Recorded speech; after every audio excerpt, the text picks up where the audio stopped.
Welcome to the Silver Fox Entrepreneurs Podcast, a series of interviews to inform, inspire and support men later in life who want to start their own enterprise for profit and for pleasure. I'm your host, Jim James, and I've recently returned to the UK after 24 years in Asia as an entrepreneur. Today, we're talking with Tony Colston, author of Retireista, with the able support of Fizz, the companion for the day, if you hear any barking.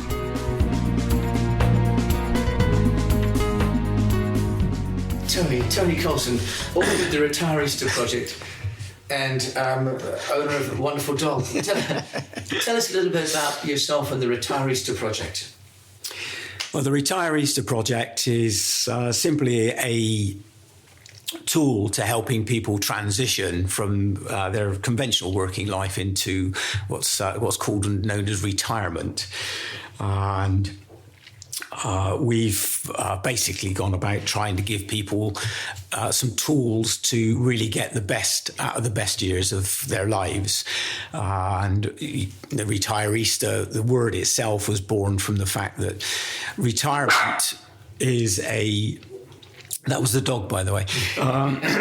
Retirement as a word has got all these negative connotations. It's all about stopping, closing down, withdrawing. So we came up with this word of Retireista, gave it a positive spin to try and get into the dictionary. And it's about encouraging people to be active and to think about what they want to do in the later years of their lives. So we wrote a book, we put a website together, and that's it. We've just started the process of trying to get the word Retireista acknowledged as being something that's a game changer in terms of getting people to make more of their lives later on. And also trying to get people to really think about what we think are the 6 major elements of retirement and getting on and getting the best out of the best years of their later lives. Great, Tony, having read it, I found it very, very informative, and I'm sort of entering the pre-Retireista age group. You mentioned 6 items. Do you want to share with us what are those 6? He's got the book out now, so you can double check what all 6 are. Yeah, memory is number 7. Yeah, what we felt were the kind of major elements of getting it right and really helping people make the most of their later lives.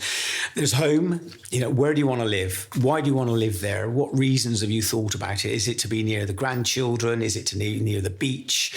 There's a whole load of reasons as to where you might want to live, but has that been made as an emotional thing because you've always wanted to live by the seaside?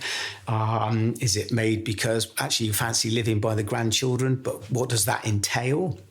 Will you become the babysitter 7 days a week? So it's about trying to encourage people to think about where they might want to be spending their later years. And it may be you want to go and live by the beach now, and later on you might want to go and live in a sheltered housing scheme. But think about it. Try and get it right, because it's just a painful process every time you go through it. Second one was health. And health, from our point of view, is absolutely critical. In 2017, as I said, we sold our business. In 2018, my wife was diagnosed with breast cancer in February and Parkinson's in March. So you just never know what's around the corner. So don't take it for granted. Live life for today and really make the most of it, and try and lead as healthy a life as possible. Finance was one of the other ones, and finance is critical. It's how much money have you got? How long do you need it to last? And we give some thoughts and tips in there as to how you might want to go about approaching how you think about and how you manage your finance. The health is great, the home is great. Finances are actually critical in helping you really make the most of all those elements. And Tony, when we were talking before, you were talking about how, for example, with finance, you've worked on some quite interesting plans and perhaps more approachable for people that are not financially minded. Do you want to share you talk about these 10-year blocks that you and your wife started to create as a framework? Yeah, when we looked at the finance pot in its entirety, you've got assets, bricks and mortar, you've got your house, but you don't necessarily want to be selling that. Downsizing, yes, always an option, but you do want somewhere to live. And we looked at it in terms of, 10-year blocks, 60 to 70, 70 to 80, 80 to 90, and then from 90 onwards, we really weren't too worried. But 60 to 70, how much would we want to be able to spend every month to be able to get the lifestyle that we wanted? All those holidays that we might want, the activities that we might want to undertake. How much would we actually need? So we took the pot and we split it over those 3 blocks, and we came to a decision that, 60 to 70, our annual expenditure would be X, 70 to 80, it would be less, maybe Y, and 80 to 90, it would be even less. It's at least given us a starting point in terms of budgeting as to how we can spend our pension pot. Now, obviously, that assumes that sort of a fixed income amount drawdown.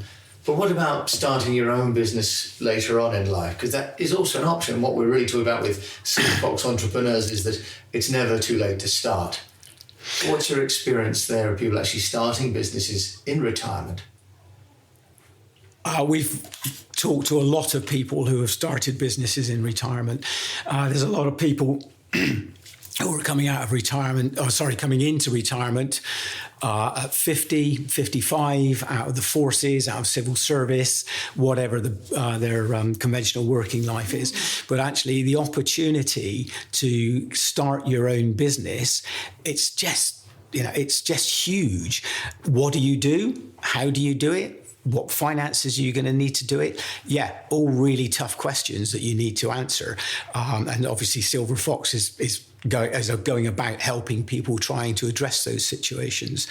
But the opportunities are there. You've just got to go and say, what do I fancy doing? How am I going to do that? We live in Lyme Regis. What do we find in Lyme Regis? A huge number of people that go, we'll do a B&B. We'll do a coffee shop.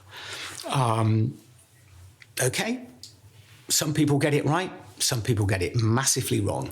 They are things that you really need to think about, whatever type of business that you're going to go into, because it will soak up your resources financially. It'll soak up your energy. And actually, you do want to get it right first time, ideally. And where can people go to find guidance and advice? We talked earlier on about mentorship, because there's a lot of sort of young tech startup funding and advice. But what about for people later on in life? Where would they go to get that kind of support? Well, I think certainly organisations like Silver Fox are going to be a great starting point to try and give people some direction, to try and give people some focus, and get people to think about the outcomes. Beyond that, there are various organisations around the UK that will help you with mentors.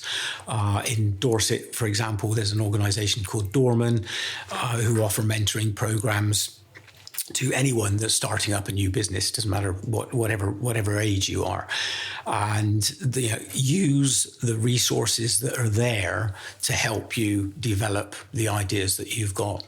Yeah, and even places like Age Concern has got a job program and an entrepreneur program for people over 55.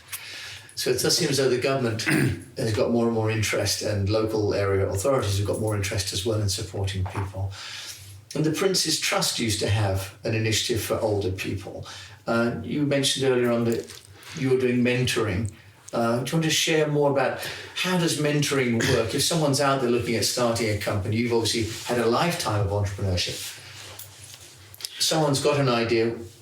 What would they get from a mentor and a mentor program?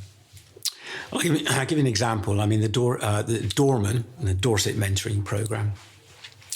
You can apply to them, and there's a charge now. I think it's £200 for a year. And that sorted out a lot of people who were applying for it and actually not really interested in it, but just thought it was a good idea. So it kind of sorts the wheat from the chaff. And from a good mentor, what you'll get is you will get guidance. You will get people who will test you. They will challenge you. They will ask you all the awkward questions. They will encourage you to think outside of the box that you may have just been operating in.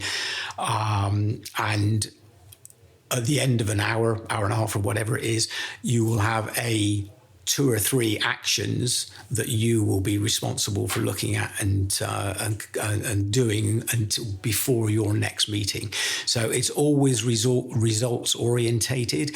There's always an outcome every month that you should be looking for and saying, yes, we've thought about this, we've talked about that, and this is what we're going to focus on and address over the next few weeks.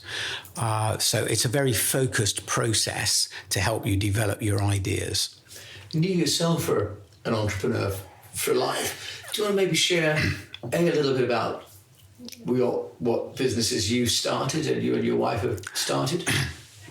Well, I was involved in the travel business originally, and we then I went off with a partner, started up a motivation consultancy. I then went into corporate life for 6 years as head of international marketing development for a financial services company.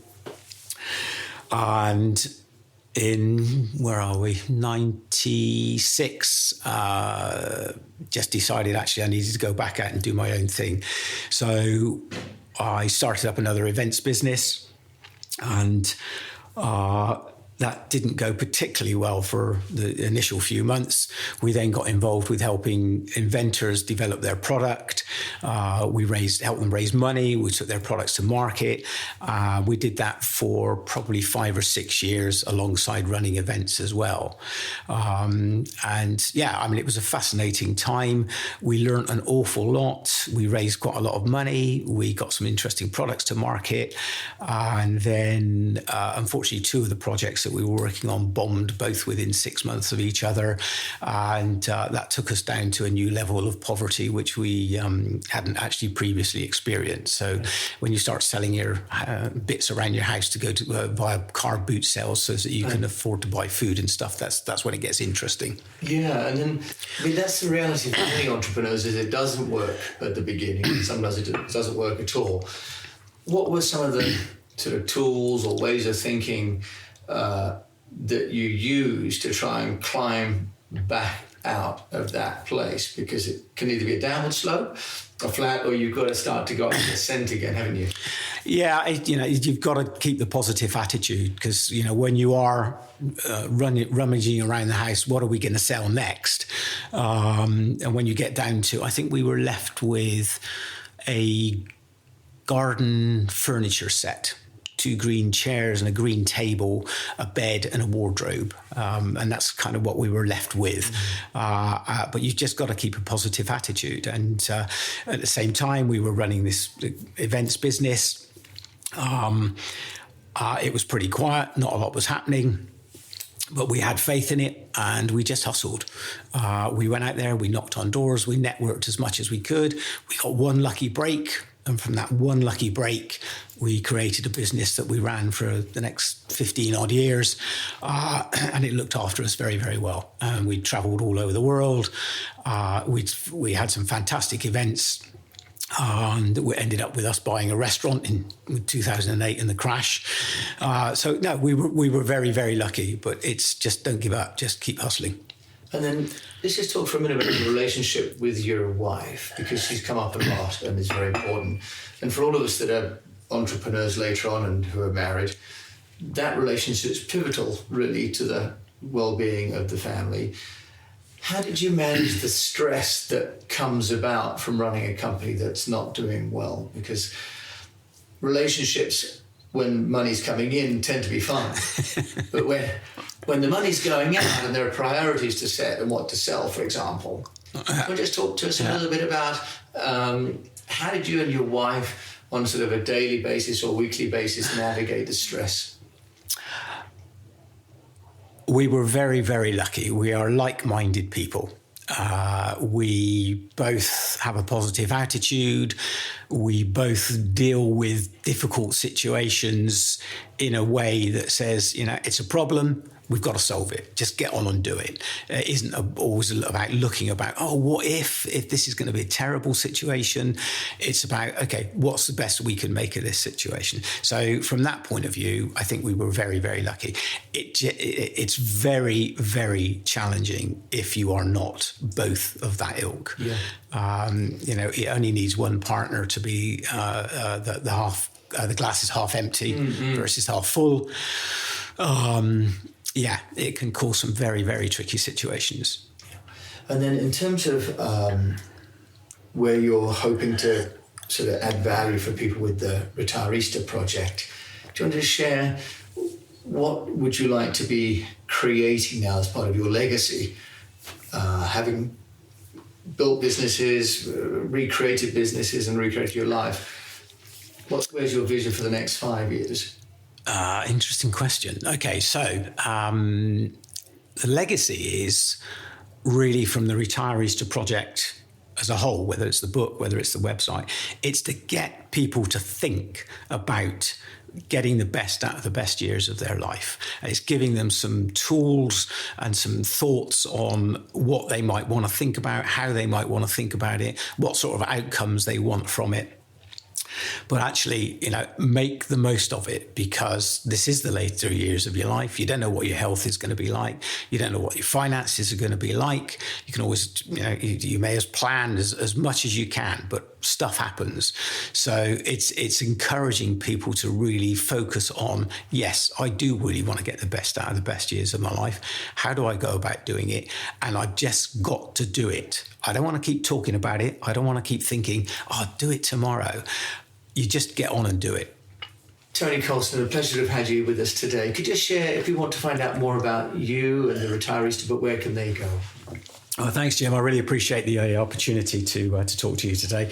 And for those of you that are approaching retirement or are in the early stages of retirement, I'd encourage you to just have a look at what we've come up with. We've got a website, retireista.com.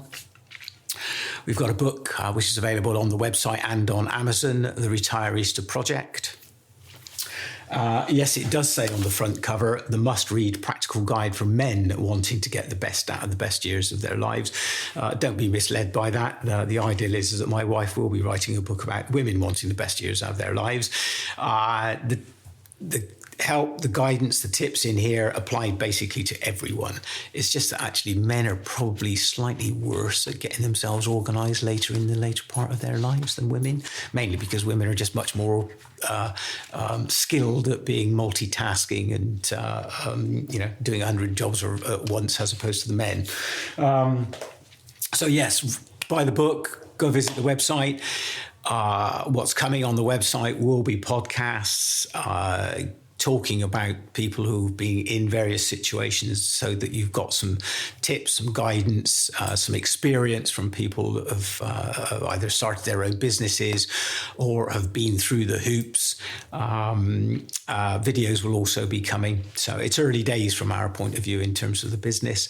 But it's you just need to get out there and do stuff and do the right stuff. So thank you again for the opportunity, Jim. Tony, thanks very much indeed. Do subscribe or leave a rating, and for more information, please visit silverfoxentrepreneurs.life and drop me an email. I'd love to hear from you, and maybe we can get you on the podcast and share what you know, or let me know what you'd like to know. Thank you once again. Have a great day.